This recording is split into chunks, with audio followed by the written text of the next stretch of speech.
This is Lori Grenier. You've seen me on Shark Tank hearing pitches from small businesses. Now, there's a new way for small businesses to get a loan in minutes. It's called Kabbage. That's Kabbage with a K. Just fill out the application online, you'll get an instant decision, and could have access to a line of credit of up to $100,000. No waiting, no hassle. Kabbage is A+ rated by the Better Business Bureau and is a Forbes Top 100 company. Go to Kabbage.com, that's Kabbage with a K, Kabbage, or call 888-KABBAGE. The Pirates and Cardinals have the best two records in baseball, and they go head-to-head one final time this regular season. Could this be a preview of next week's division series? Coverage begins Wednesday at 6:30 Eastern on ESPN Radio. Pardon the interruption, but I'm Mike Wilbon. Huge crowds swarmed downtown Washington, D.C. today to see the Pope. I'm Jason Whitlock. That wasn't for me?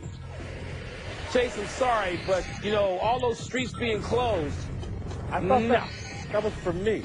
No, Mass Avenue, M Street, Connecticut Avenue, no, I'm afraid not. All right, Pope. Welcome to PTI. Kornheiser has the day off, so I'm joined today by our great friend from ESPN.com, Jason Whitlock. Ow!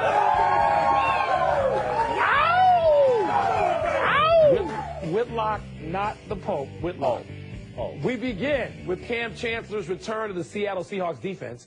He ended his two-game holdout with a text to our Stephen A. Smith saying he was coming back to help his 0-2 team, even the teammates who were not particularly supportive of his absence.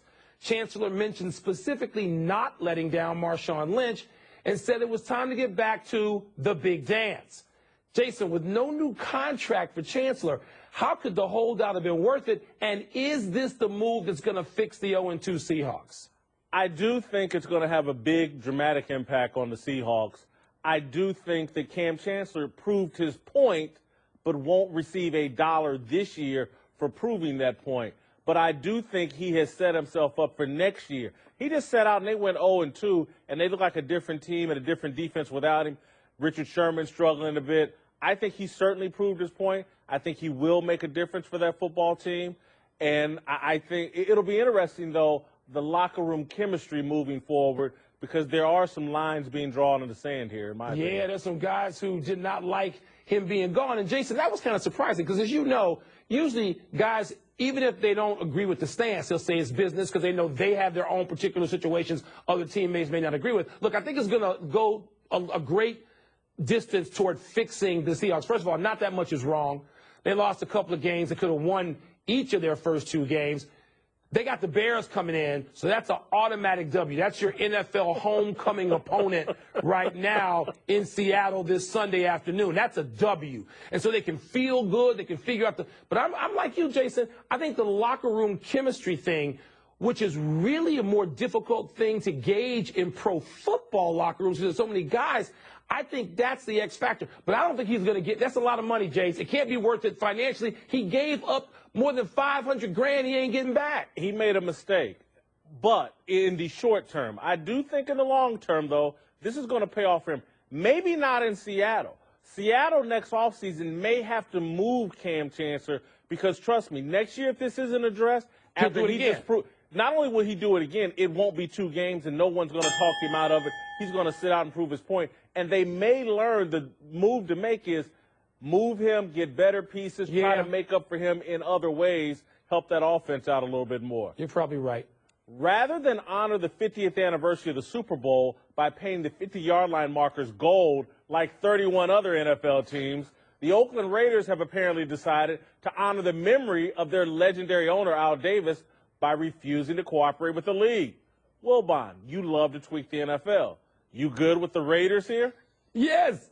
Yes, I'm good with it. This is what the Raiders do. This is their whole history. Why should the Raiders change suddenly now and become the Giants or the Bears, the two of the, like original model franchises? That's not what they do. And they weren't going to do this, Jason. The moment I heard gold, and I just thought, they're not going to put gold. The silver and black is not going to put gold on their stupid baseball field, their last, team sharing a stadium. They're angry at the NFL for not helping them, and this could be right or wrong, get a new stadium. They perceive they helped the Golden Child and 49ers get that. You know they're not going to cooperate with this. Mike, you attract more bees with honey. The Raiders have tried this adversarial approach. You know what? It worked in the 60s and 70s and 80s when Al Davis was there commanding the ship. It hasn't worked. It hasn't worked. The Raiders have been a laughingstock for at least a decade. Well, that's now. because they're pathetic in a football sense, not because they're rebels. And perhaps this rebel stick needs to end. They could pull it off with Al Davis. Now they just look stupid. This is now again. I like Derek Carr. I like some of the moves. I think this is an improved team. But for the most of the past decade, they've been a laughingstock. Terrible. Team Terrible. Where old has-beens go to steal some last little bit of money from the franchise. I think this is a mistake. They need to go along with the rest of the league. The 50-year anniversary. No. Al Davis can take credit for the Super Bowl. He was a big part of it. But, Jason, the NFL's got too many corporate go-alongs. There's enough. The NFL, the very personality of the NFL, that swashbuckling element was established by the Oakland Raiders and Al. Look, Jason, everything you said about how pathetic they are is completely true. We know that. But that's because they're not doing a job at all in the front office. They're not scouting, they're not signing, they're not trading well. It has nothing to do with their sense of rebellion. They got to stay true to their personality, Mike, man. The Super Bowl is probably the greatest accomplishment in sports. Al Davis and the AFL were a huge part of establishing the biggest thing in sports, the Super Bowl. By not honoring the Super Bowl, they're not honoring Al Davis' legacy. Probably, you and I got to know Al a little bit early in our careers. He would have loved this, wouldn't he? He would probably love it. He'd like to win more. That too.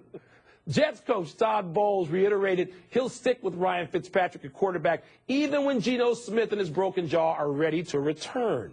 Smith has already said these are his words, extremely pissed at losing his job because of that training camp sucker punch. But the Jets are 2-0, averaging 25 points per game, mostly because the defense has forced 10 turnovers and repeatedly handed Fitzpatrick a short field to work. Jason, you think Bowles is making the right call here? Yeah, I do think he's making the right call here. Let me break some news to Geno. It wasn't a sucker punch that got you. It's the fact that the guys in the locker room don't support you. It's the fact that you're not very good at quarterback. It's the fact that the team probably wouldn't be 2-0. They've produced 10 turnovers, and the defense has been great. If Geno were out there at quarterback, they probably would have given away 10 turnovers and negated that whole thing. He lost the job because he's not any good, not because of some sucker punch. Yeah, Jason, I think I overwhelmingly agree with that. But here's the only place, and I got to admit, I'm rooting for Todd Bowles, who I got to know as a player when he was a member of the Washington Redskins. And Tony and I have talked about this. He was just a smart guy that you could identify even when he was a player. He said, that guy's probably going to be a really good coach one day. And he is. First as a coordinator, he's gotten off to a good start as a head coach. But here's the one thing I don't like, Jason. Why is there a need to pronounce somebody the starter in a league that is very week to week, in an industry sport that is, what have you done for me, in the last 5 minutes? You start Fitzpatrick or whomever you want to start. You may like Joe Namath if you want, as long as that guy's getting the job done. The moment he doesn't, you go to the pen. Why are people pronouncing, the Redskins pronounced Robert Griffith the starter in February? Shut up. Let people play their way to their level. If they don't stay up here with their performance, dump them. Mike, you make an excellent point here, but I'm going to back up Todd Bowles in this regard. They're making the announcement because Todd Bowles, like the players, doesn't really like Geno Smith. He didn't draft Geno Smith. He didn't decide that this was the guy that we think is going to be our franchise quarterback. He wants distance from Geno Smith. MK and Polly gave him that distance with a beautiful uppercut. And I don't want to make light of that, but again, you just made light of it. He gave the guy the out. Now Todd Bowles is going to take full advantage of it. Ryan Fitzpatrick is no answer at quarterback. But at least, that's the problem. Suppose he gets hurt or he slumps, and he's got to put Geno back in there, who he had named the starter back in the spring. But at least Fitzpatrick won't give games away. Geno, very capable of giving games away. Mike, your boy Jake Arrieta won his 20th last night. Yeah. A 3-hit complete game masterpiece. And now there's news that Dodgers ace Zach Greinke is skipping his start tonight. The National League Cy Young race is wide open. Greinke has the better ERA. Arrieta, in my view, has been more consistently dominant. Who you got? Well, Jason, I've got a bias here, and I've watched Arrieta's starts, almost all of them. I was flying last night and missed most of that. But here's the thing. when you start mentioning names like Bob Gibson and you start talking about having the best second half in the history of baseball, you're having an historic, not just a small stretch, not some small sample size, but a big sample size. Look, they're tiebreakers, Jason, and I understand that WHIP can be one, ERA can be one. Greinke leads in those. I ain't going to argue against Greinke. He's too good. But Arrieta, as a stopper, 9-1 following Cubs losses. The team is 10-3 following losses when he pitches. He's got tiebreakers, too. And so I would go with Arrieta, and I'm qualifying that by telling you I'm biased. I have a bias towards Zach Greinke. He grew up in Kansas City in that system, known him since before he was a superstar. But I agree with you. Arrieta, to me, more complete games, more shutouts, more strikeouts. There are things that are in his favor. Second half of the season, I think over the course of the entire season, 20 wins with the Cubs, and I know the Cubs are pretty good this year. And they were terrible last year, too. That's another good point, Jason. 20 wins. Greinke now seems to be, and I don't want to question it. I'm sure he's got a serious calf why injury, is he sitting out? You think it's a smart thing? Do you think it's a smart thing? Look, the Dodgers are trying to get that rotation ready to do what it couldn't do last year, which is be as sharp as Greinke and Kershaw have been in the regular season. Yeah, I don't know what he may be trying to protect his ERA advantage. I don't know. I don't want to question his injury. He's skipping this start tonight. Who knows? Maybe he'll come back in a night or two and pitch. But to me, over the course of the entire season, because now Greinke's probably put himself where he can't get to 20 victories. I think you got to go with Arrieta and the Cubs. And it would be narrow. It would be narrow. And Kershaw would be a close third. And I know some people would support his candidacy as well. We're taking a break. But coming up, are the Browns doing the right thing by starting Josh McCown, hot to try, over Johnny Manziel? And is trading a draft pick for Matt Castle a smart move by the Cowboys? I got yes and no on those. You splitting on those. Football's back, and it already feels like the playoffs thanks to 1 Week Fantasy at DraftKings.com. With millions of dollars in prizes being paid out each week, every play in every game could take you closer to a life-changing payday. Hurry to DraftKings.com now. Use promo code PARDON and play for free with your first deposit in this Sunday's $1 million fantasy contest. This isn't fantasy as usual. This is DraftKings. Welcome to the big time. Enter PARDON for free entry now only at DraftKings.com. That's DraftKings.com. Time to fill in some blanks. A little what's the word? Let's get the first one from the producer over the loudspeaker. It's blank that Josh McCown will start ahead of Johnny Manziel. Jason, you know what I think of this story and have now for probably the better part of, I don't know, all summer and going back to last year when McCown wasn't even part of it. It's irrelevant. It doesn't matter whether Josh McCown, who Mike Pettin is named the starter, is going to start or Johnny Manziel is going to start. And I know Manziel had a couple of nice touchdown passes last week. The Cleveland Browns are irrelevant. 1-1, yes, good for them. Call me when they're 5 or 6-1, they become relevant again. But right now, it's back and forth because Manziel used to be a star at Texas A&M. He's not a star in this league. I hope he succeeds. It's irrelevant nonetheless. I think the word is prudent, and I think it's the smart play for the Cleveland Browns and Mike Pettin. Look, Johnny Manziel looked good in a spurt last week, and there's reason to get excited. But you don't go all in with Johnny Manziel given all of his issues. You keep him coming off the bench. You try to keep him as humble as best you can and as hungry as best you can because maybe that's why he's starting to have a little modicum of success. So I think it's the prudent play. You're kinder than I am. What's next? Matt Castle is a blank addition for the Cowboys. Ah, I sense a theme, Jason. Irrelevant. Yes, the Cowboys, who are desperate for a quarterback with the injury to Tony Romo, it's still Castle. He's irrelevant. He's been traded around. People thought he was going to be the next big thing to come out of nowhere after being the backup in New England. It doesn't matter. He's like the fourth lowest QBR over the last, X number of years. And so the Weed man, Brandon Weeden, I think has the lowest QBR. So Jason, there's only 15 guys in the league who can play quarterback anyway. The Cowboys don't have one until Romo comes back. Irrelevant. I think it's a sign of desperation. I would call it desperate that they've signed Matt Castle. I saw him, witnessed him in Kansas City. My nickname for him was the original sin of Scott Pioli. He traded for him, gave him a long-term contract, and it was a mistake. And so now I see, here's the Cowboys. They're giving up a draft pick for Matt Castle. Are you kidding me? Well, they are desperate. This is desperate. They are desperate, but it's also Irrelevant. Cowboys are What's always next? T.O. is blank for thinking he could help the Cowboys. And the people might go back to my previous stances over the years on T.O. and think I'm going to say irrelevant. I'm not going to say that. This is a noble move, Jason. Noble? I think T.O.'s being noble. Yes, when T.O. was last in the Cowboys uniform, he caught 69 balls, 10 touchdowns, 1,000 yards. The years before that, for the Cowboys, 85, 81 catches. He was great playing for the Dallas Cowboys. He sees his old teammates and particularly his quarterback in need of some help. This is a noble suggestion by T.O. I like it. My quarterback. I remember the tears and all. There's a 5-letter word for this. B-R-O-K-E.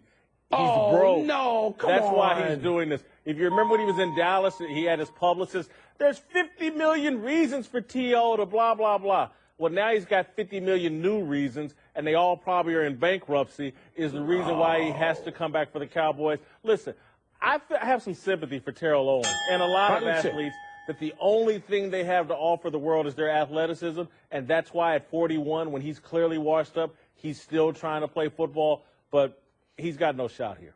Maybe he could help him. Maybe for a day, for a week, 1 week. He's broke.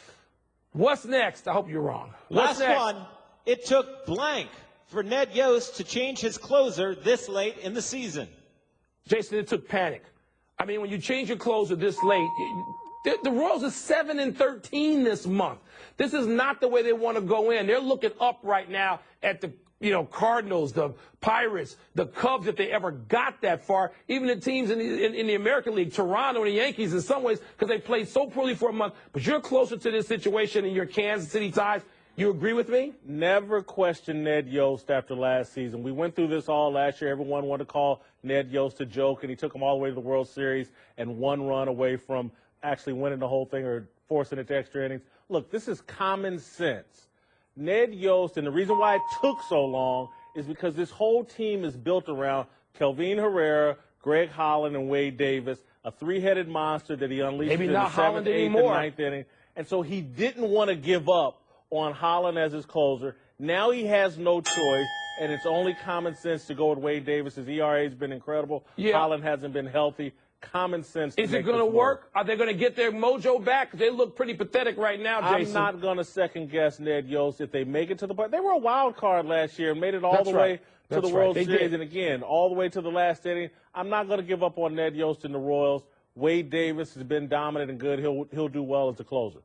That's it. No more words.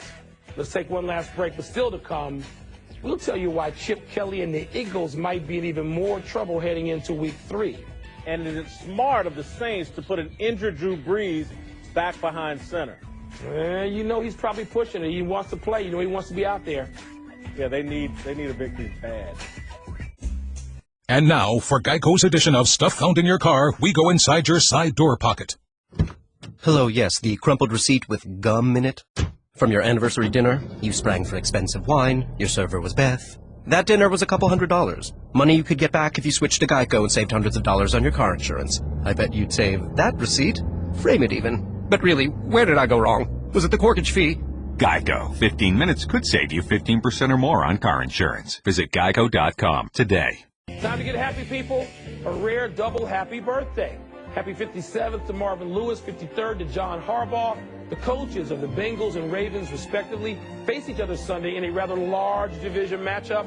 The Ravens have never started 0-3 in the franchise's 20-year history, but Harbaugh just called the Bengals the most talented team in the league, Jason. I tend to agree with John Harbaugh, who I like. I really like Marvin Lewis, but he has to prove he can win in the postseason. Yeah, they got to start winning the postseason. They're over. Happy anniversary, Jamal Charles.